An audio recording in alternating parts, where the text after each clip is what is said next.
حیات الصحابہ میں حضرت نے یہ عنوان قائم کیا ہے.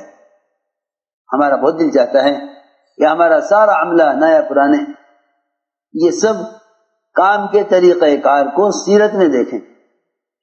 جتنا سیرت کو دیکھو گے اتنے کام کے طریقہ کار پر بصیرت بڑھے گی.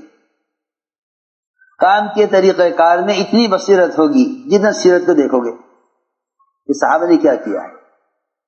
مسجد کے ماحول سے صحابہ تربیت کیسے پاتے تھے.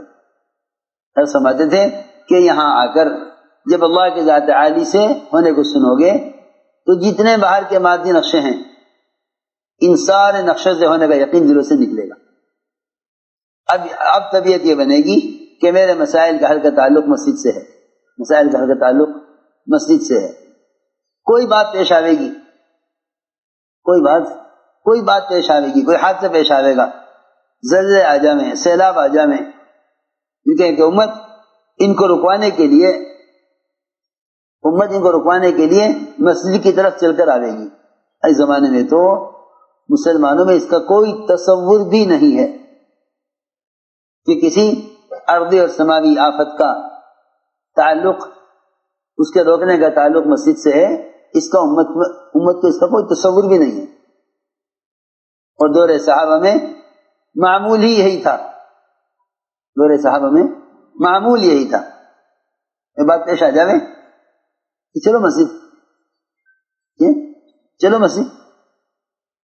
اس زمانے میں امت کے تصور میں سے بھی یہ بات ختم ہو گئی کہ ارضی اور سماوی آفتوں کو روکنے کا, سیلابوں کو روکنے کا یا بارشوں کو برسوانے کا تعلق مسجد سے ہے.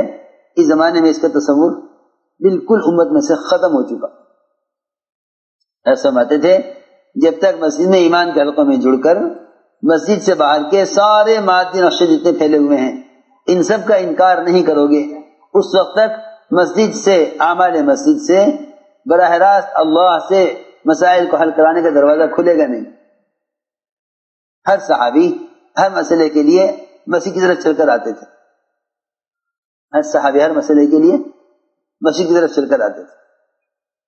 جو آگ نکلی مدینہ منورہ میں, جو سارے مدینہ کو جلا کر خاک کر دیتی, جو ہی حضرت عمر نے سنا کہ آگ نکلی ہے اور لاوا پھوٹا ہے پہاڑ سے, عمر رضی اللہ تعالیٰ عنہ سیدھے مسجد میں گئے. سیدھے مسجد. تمیم داری رضی اللہ تعالیٰ عنہ مسجد پہلے سے موجود تھے. تمیم, یہ آگ نکلی ہے, اسے پہاڑ میں داخل کر کے آؤ, اس کو پہاڑ میں داخل کر کے آؤ. تمیم داری نے فرمایا کہ ہے تو یہ ذرا سی چنگاری ہے, تو یہ چھوٹی سی. اللہ کے گھر میں وقت دینا باہر کی شکلوں کو کتنا بے حیثیت کر دیتا ہے. اللہ کے گھر کو وقت دینا باہر کی شکلوں کو کتنا بے حیثیت کر دیتا ہے. آگ لگنے پر حضرت عمر رضی اللہ تعالیٰ عنہ آگ بجھانے کی شکل میں نہ پڑے کہ بھئی کون سا ذریعہ جس آگ بجھائی جائے. کہ بھئی بات یہ ہے کہ ساری کائنات میں جو کچھ ہوتا ہے اللہ کے کرنے سے ہوتا ہے. جب اللہ کر رہے ہیں تو اللہ کے گھر جانا چاہیے نا. جب اللہ کر رہے ہیں تو اللہ کے گھر جانا چاہیے. اگر مخلوق کر رہی ہے تو پھر خالق کے گھر سے گھر جانے کا کیا فائدہ ہے. اگر مخلوق کر رہی ہے تو خالق کے گھر میں جانے سے کیا فائدہ ہے. اگر یقین ہے کہ نہیں خالق کر رہے ہیں تو کسی مخلوق کی طرف جانے سے کیا فائدہ ہے. سیدھی بات. ذمہ داری نے فرمایا امیر المؤمنین یہ ایک چھوٹی سی چنگاری ہے, اس کو پہاڑ میں واپس داخل کرنا کوئی مشکل کام نہیں ہے, لیکن میں نہیں چاہتا کہ میں کروں, کسی اور سے کروا لیجیے. کوئی بھی کر دے گا یہ کام. ہاں میں نہیں کرتا, کوئی بھی کر دے گا. کیوں؟ اگر میں کروں گا تو میں مشہور ہو جاؤں گا لوگوں کے درمیان کہ میری وجہ سے یہ کرامت ظاہر ہوئی ہے.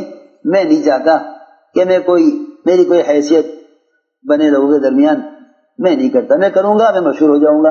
یہ کام کسی اور سے کرا لیں, یہ کام کسی اور سے کرا لیں, میں نہیں کرتا. اسی روایت اسی طرح ہے. میں نہیں چاہتا کہ میرا نام ہو, اور میں نہیں چاہتا کہ لوگ مجھے بزرگ سمجھیں اس کام کرنے کی وجہ سے. مشہور ہو جاؤں گا لوگوں میں, انہوں نے کیا. میں نہیں چاہتا. یہ کام کسی اور سے کرا لیجیے. حضرت فرمایا کہ نہیں تمیم, یہ کام تمہیں ہی کرنا ہے. اور واقعی تمیم داری رضی اللہ تعالیٰ عنہ کے ذریعے اس آگ کے پہاڑ میں داخل ہونے کی ایک بڑی وجہ یہ بھی ہے کہ سب سے پہلے مسجد نبوی کے اندر چراغ انہوں نے جلایا. اس سے پہلے مسجد میں چراغ نہیں تھا. 9 سال گزر گئے ہجرت کے، کسی پرانے کو خیال نہ آیا کہ مسجد میں لائٹ کا انتظام ہونا چاہیے. اسے میں سوچتا ہوں میں نے کہا جتنے بھی مراکز کے اندر سامان لاتے ہیں وہ کوئی نیا آدمی ہو سکتا ہے، پرانا یہ کام نہیں کر سکتا. جب پرانے اس میں لگ جائیں گے نا کہ کوئی مرکز بڑا سا بن جاوے، کوئی مرکز قیمتی سا بن جاوے، کہیں بڑی سی زمین مل جاوے، تو میں سمجھ لیتا ہوں. میں نے کہا یہ پرانا نہیں آدمی، نیا آدمی ہے، یہ نیا آدمی ہے. کیونکہ نیا آدمی ہی کوئی نئی چیز لے کے آئے گا.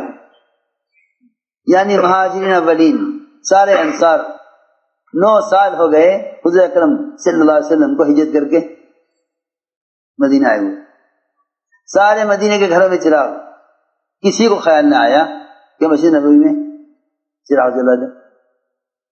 جی ہاں، حالانکہ مدینہ منورہ سب سے زیادہ کیڑے مکوڑوں کا، سانپ بچھو کا علاقہ، سب سے زیادہ سانپ بچھو کا علاقہ کیا مدینہ، کثیر الحوام، سب سے زیادہ کیڑے مکوڑے سانپ بچھو ہوتے تھے. 9 سال گزر گئے.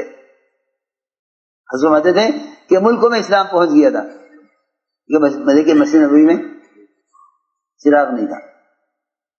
تو عجیب بات سمجھتے سمجھتے تھے کہ اس اندھیرے میں سارے اعمال ہوتے تھے اور ان عمل کرنے والوں کے پیروں کے انگوٹھوں سے روشنی نکلا کرتی تھی.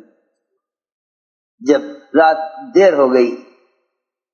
کو دیر ہو گئی حسنین رضی اللہ تعالی عنہما آپ کا بیٹھے ہوئے تھے. ایک صحابی نے عرض کیا کہ انہیں بچوں کو گھر پہنچا دوں. کہ ہاں بچوں کو گھر پہنچا دو، لیکن اندھیرا ہے، اللہ تعالیٰ نے روشنی کا انتظام کر دیا. ایک چھڑی لے کر نکلے جس میں سے روشنی نکل رہی تھی. 2 صحابی آگے بیٹھے ہوئے، رات ہو گئی، نکلے وہاں سے کہ گھر جانا ہے، اندھیرا ہے. ایک چھڑی دی کہ جاؤ یہ لے جاؤ، اس میں سے روشنی نکلے گی. دیر تک رات کو مسجد میں رہے. جب وہاں سے اندھیرے میں نکلے تو آپ نے ایک لکڑی عطا فرمائی، وہ لے کے نکلے. اب ایک صحابی کا گھر ادھر، ایک کا گھر ادھر، کہ بھائی گھر الگ الگ ہیں اور روشنی ایک لکڑی میں ہے. جہاں سے راستہ پھٹنے لگا وہاں سے وہ روشنی 2 لکڑی میں تقسیم ہو گئی. یہ تھی بات. حضرت صاف فرماتے تھے کہ پاور ہاؤس ہی مسجد ہے. تمہیں جب مسجد سے باہر کے جتنے بھی شعبے ہیں، ان سارے شعبوں میں اگر اللہ کے نور کے ساتھ چلنا ہے تو مسجد سے جڑنا پڑے گا، ورنہ ان سارے شعبوں کے اندر روشنی کے آنے کا کوئی راستہ نہیں ہے. ایسا مت